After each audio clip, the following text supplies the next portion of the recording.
Good morning all friend, সবাই কেমন আছেন? শখ করুন, আপনাদের জন্য আবার একটা ভিডিও নিয়ে আসলাম।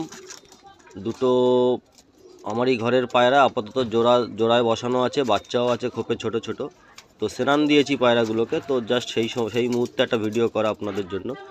দুটোই পায়রা হচ্ছে টাইগার লাইনের পায়রা আছে, সামনেরটা মাদা, পিছনেরটা নর। পায়রা দেখলেই বুঝতে পারবেন কেমন পায়রা। লাইক কমেন্ট করে জানাবেন। আর যারা নতুন দেখছেন, ভালো লাগলে চ্যানেলটি সাবস্ক্রাইবার করবেন। ধন্যবাদ, সবাই ভালো থাকবেন।